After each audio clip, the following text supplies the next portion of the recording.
자, 안녕하세요. 이제는 학습지에서 그 소설의 이론 중심으로 한번 공부를 해보는데요. 일단 1페이지는 시점에 대한 내용인데 요거는 조금 길어요. 그래서 제가 좀 짧게 할 수 있는 것부터 먼저 할게요. 자, 3페이지 넘겨보세요. 3페이지. 소설에서 인물의 성격을 제시하는 방법이라고 나오죠. 자, 크게 두 가지예요. 말하기와 보여주기. 이미 우리 다 알고 있던 겁니다. 자, 여기 말하기. 이 말하기를 이렇게 전문 용어로, 사실 전문 용어도 아니죠. 영어로 얘기하면 텔링. 텔링이죠, 텔링. 자, 요약적 제시, 직접 제시랑 거의 비슷하다고 보시면 됩니다. 한번 읽어볼게요. 말하기는 서술자가 인물의 성격을 말하거나 작품 속에 한 인물을 한 인물이 다른 인물의 성격 또는 심리 상태 등을 직접 제시하고 해설하는 방법으로 사건을 요약적으로 제시할 수 있고 빠르게 전개할 수 있다는 특징이 있다. 요거예요. 자, 여기서 중요한 점은 요거죠. 빠르게 전개할 수 있다. 이게 이제 장점이 되는 거예요. 말하기의 장점. 그러니까 어떤 인물이 성격이 있는데 그냥 쟤는 못됐어. 쟤는 그냥 싸가지가 없어. 그냥 이렇게 얘기하는 거예요. 예, 예. 그 영감탱이는 오늘도 역시나 다른 사람에게 불친절할 만큼 성격이 못돼서 마을 인심도 좋지 않았다. 이렇게 얘기하는 게 그 직접 제시입니다. 예, 직접 제시, 요약적 제시, 말하기. 자, 보여주기는요. 우리가 다른 말로 뭐라고 하냐면 쇼잉이라고 얘기해요. 쇼잉. 보여주기는 서술자의 판단이나 개입 없이 인물들의 대화, 행동, 외양을 묘사하여 인물의 성격을 독자에게 제시하는 방법이다. 보여주기는 말하기에 비해 사건의 흐름이 천천히 제시되며 독자의 상상력에 개입할 수 있는 여지가 있다는 특징이 있다. 자, 그럼 여기는 독자의 상상력을 개입할 수 있다. 요게 이제 장점이에요. 여러분 이렇게 생각하시면 돼요. 말하기의 장점은 사건을 빠르게 전개할 수 있는 게 장점인데, 그러면 반대로 보여주기의 단점은 뭐냐면 사건의 흐름이 천천히 제시돼요. 그러니까 이게 사실은 이게 조금 단점이라고 얘기하기는 그렇지만 어쨌든 요게 조금 반대된다고 보시면 돼요. 반대된다. 자, 독자의 상상력을 개입할 수 있는 게 보여주기의 장점이라면 말하기는 상상력이 차단돼요. 그래서 요거는 확실한 단점이라고 볼 수 있겠죠. 단점. 이렇게. 그래서 말하기와 보여주기는 조금 반대일 것이다 라고 생각하시면 됩니다. 뭐 어렵지 않죠. 자, 그러면 우리가 이렇게 한번 바탕으로 밑에 문제 한번 보겠습니다. 추상적인 개념어를 사용하여 요약적으로 서술하고 있다. 추상적인 개념은 이게 뭐냐면 제가 얘기했잖아요. 사실은 뭐 인자하다. 아니면 뭐 욕심이 많다. 뭐 인정이 많다. 이런 거 다 사실 추상적인 거예요. 그쵸? 예. 그래서 요약적으로 서술하고 있다. 그러면 직접과 간접 중에 어떤 거예요? 당연히 직접이겠죠. 그럼 연습하는 거야. 직접 제시는 뭐다? 요약적 제시일 거고 말하기다. 이렇게 연습하는 거예요. 계속. A는 서술자가 직접 인물의 성격을 제시하고 있고, 그러면 A는 뭐가 되는 거예요? 직접 제시가 되고, B는 대화를 통해 인물의 성격을 제시한다. 간접 제시예요. 그렇죠? 뭐 이게 이렇게 생각하세요. 대화를 통해 인물의 성격을 제시하기 때문에 인물의 성격이 어떻다라고 판단하는 거는 독자의 몫이에요. 독자의 몫. 서술자가 직접 인물의 성격을 얘는 욕심이 많다. 욕심이 많다. 뭐 이렇게 하거나 아니면 허세가 있다. 허세가 있다. 이렇게 표현하면은 독자의 입장에서는 사실 추상적인 거예요. 욕심 많구나. 허세 많구나. 추상적인 거예요. 그렇죠? 그런데 이게 장점이 뭐가 있냐면요. 독자가 오해할 여지가 없어요. 예. 그러니까 인물의 성격을 내가 드러내려고 그 인물의 성격이 잘 드러나는 어떤 대화 장면을 내가 여기다 실는다고 해보세요. 근데 이거를 어떤 사람들은 서술자가 즉 작가가 A로 읽었으면 좋겠는데 이거를 A가 아닌 A 다시 B 이런 식으로 조금 완전히 작가의 의도대로 읽지 않는 사람들이 있다는 거야. 왜냐? 인물의 성격을 대화를 통해 제시하면 독자의 몫이 돼버리거든요. 그래서 말하기, 요약적 제시, 직접 제시는요. 장점 중에 하나가 뭐냐면 작가의 의도대로 서술할 수 있다는 거예요. 독자의 오해를 줄일 수 있다는 게 장점이에요. 오케이?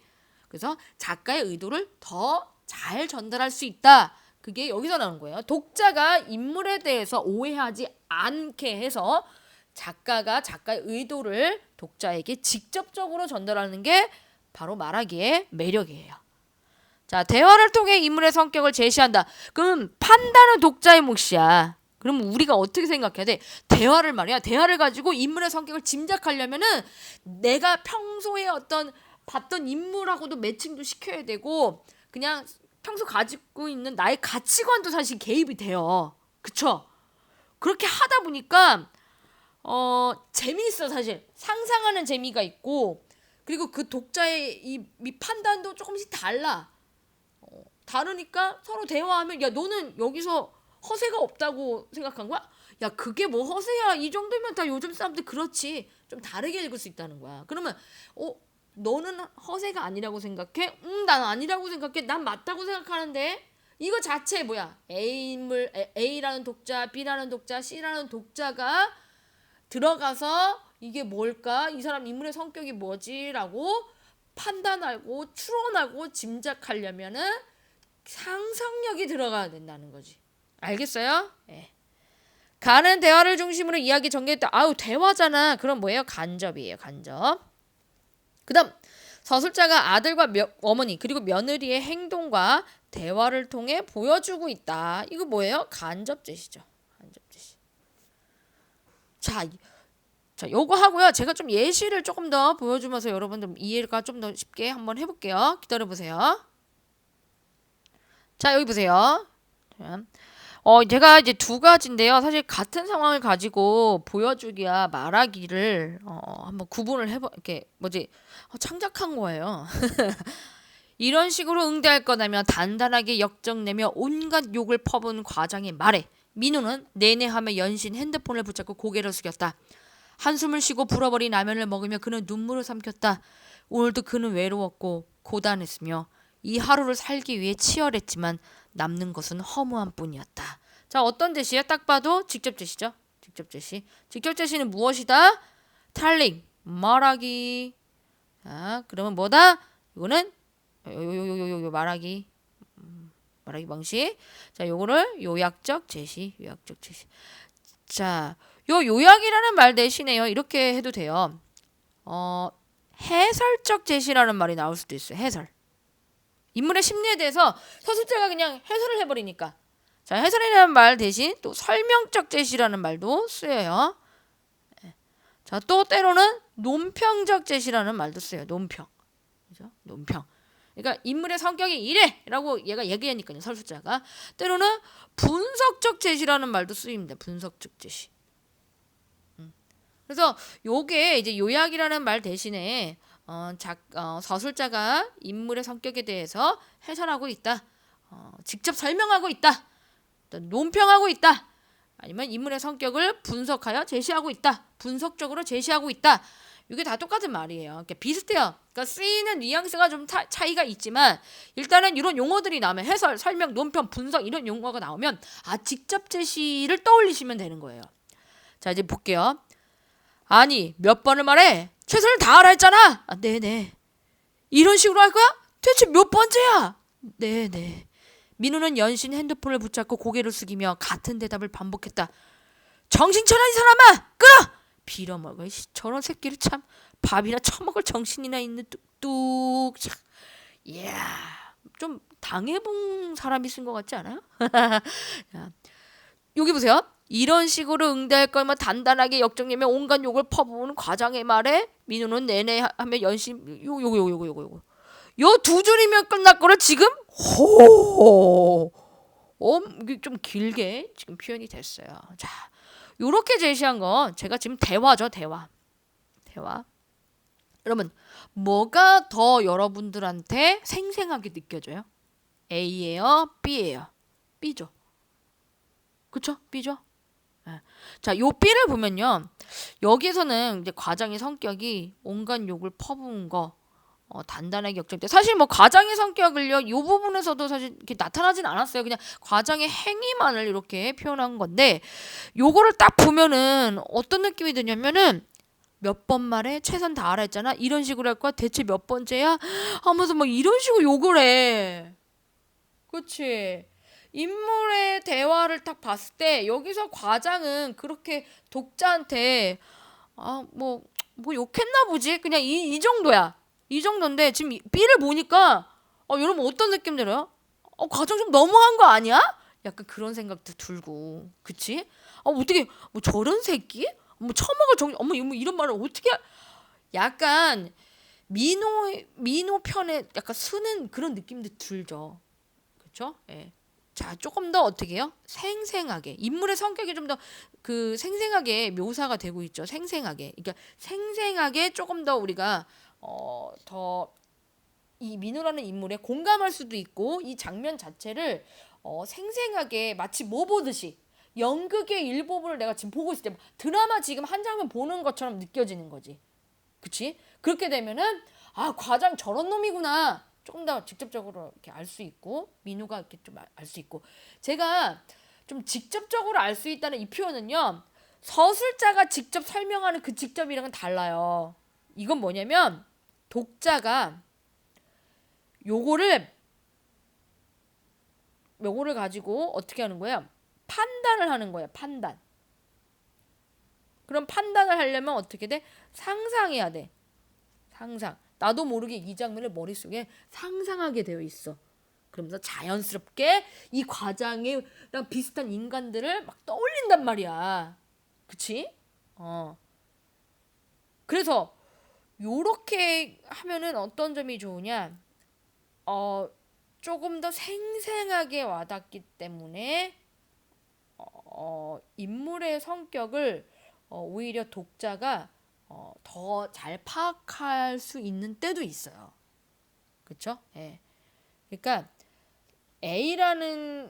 A에서 쓰이는 직접이라든가 요약이라든가 이런 거는 오해 없이 인물의 성격을 전달하기에 좋은 수법이고요. B에서는 독자가 인물에 대해서 생생하게 느끼기 때문에 더 잘 스며들 수 있다는 거야. 그 상황에. 알겠지? 그 상황에 요 상황에 소설에서 얘기하는 이 상황에 더 잘 스며들 수 있다는 거야. 그러면 그러니까 상상이라는 게 머리 이렇게 국한되지만 그냥 몸으로 반응할 수 있게 되는 거죠. 어머나 이렇게 감정적으로 확 이 완전히 그렇죠? 감정적으로 확 반응할 수 있다는 건 뭐냐면 이게 굉장히 구체적이기 때문인 거야. 구체적. 그런데 반대로 얘는 어떤 거야? 추상적이야. 욕 퍼붓네. 역적 냈네. 그냥 추상적으로 알 뿐이야. 그런 일이 있었어. 그치? 근데 이게 있으면은 구체적으로 이걸 느끼게 되어 있어. 독자는. 그래서 자 이렇게 구체적으로 막 이거를 느끼고 막 상상하고 그래서 소설에 어떤 우리가 참여라는 말도 많이 쓰거든요. 참여가 가능하다. 이런 말은 다른 말로 한다면 뭐냐면은 얘는 요런 것들은요 오히려 독자가 소외될 수 있어요. 오케이? 그런데 얘는 독자가 참여가 가능해요. 독자가 좀 더 적극적인 참여가 가능하다는 거예요. 자 이제 좀 더 보겠습니다. 한숨을 쉬는데 에휴 진짜 한숨이 막 여기까지 느껴지는 것 같잖아. 긴 한숨이 나면 냄비에 쳤다. 기막힌 묘사. 얼마나 한숨이 깊었으면 냄비를 쳤겠어.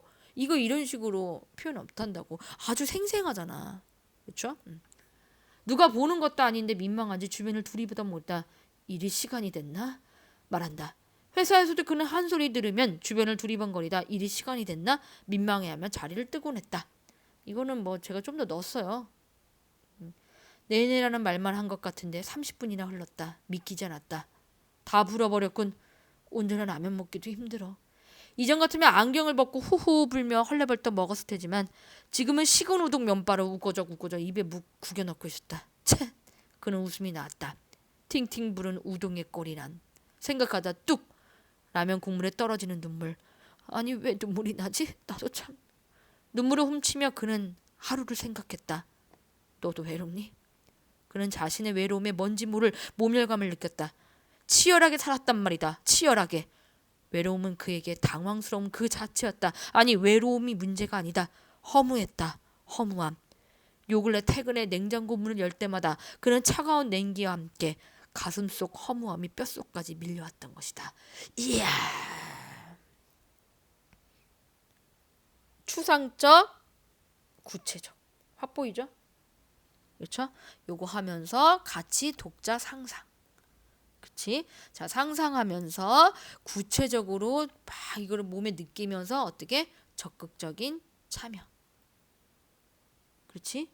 자, 요런 것 때문에 우리가 마치 앞에서 어떤 드라마라든가 이거 연극의 일부분을 보는 듯한 느낌을 들어요. 그래서 요거를 극적 효과가 있다고 얘기해요. 이 극적은 연극적 효과라고 보시면 돼요. 그래서 여기서 극적 효과는 클라이막스가 아니에요. 연극적 효과가 있다는 거예요. 연극적 효과. 그렇게 보시면 되겠습니다. 뭐 어렵죠? 어렵지 않죠? 예. 자, 그래서 더해서 지금 여기 서술 시간 굉장히 빠르죠? 빠르죠. 이 서술 시간 다름아니 그냥 어떠한 상황을 얘기할 때 서술을 얼마만큼 했느냐 이렇게 세 줄 했어요. 그렇죠? 자, 요거 같은 상황인데 서술 시간이 굉장히 길죠. 예, 서술 시간이 길죠. 길다. 두 가지의 이제 차이점을 보시면 되고요. 둘 중에 이제 뭐가 더 좋을까라는 건 없어요. 대부분 교차해서 쓰이고요. 교차해서 쓰이고요. 도요새에 관한 명상에서 여러분들이 보시는 이 직접 제시, 텔링, 말하기, 요약적 제시는 주로 인물의 내력을 설명할 때 쓰이는 방법으로 보시면 되죠. 인물의 내력을 소개할 때 그 강 회장의 내력을 소개할 때랑 그 다음에 아버지인 나를 소개할 때 이 기법이 많이 쓰이는데요. 이렇게 쓰이는 이유는요. 서술 시간을 빠르게 한다는 건 그걸 통해서 그냥 인물의 내력을 빨리 얘기하면 되는 거지. 그게 갈등의 어떤 갈등을 이끌어가는데 되게 중요한 요소가 되지 않기 때문에 서술 시간을 빠르게 했던 거예요. 예, 그래서 그때는 이거를 다 설명할 수 없어요. 뭐 생생하고 이런 부분을 다 설명할 수 없는데 그렇게 제시했던 이유는 서술 시간 빨리 해서 빨리 한 이유가 뭐다. 그냥 인물의 내력을 소개해서 하기만 하면 되는 것이지 그 부분이 갈등을 고조시키거나 어떤 사건에 영향을 미치는 그런 부분이 굉장히 미미하다. 그래서 그렇게 빨리 서술했던 것이다. 라고 보시면 됩니다. 그렇죠? 예, 예. 좋아요.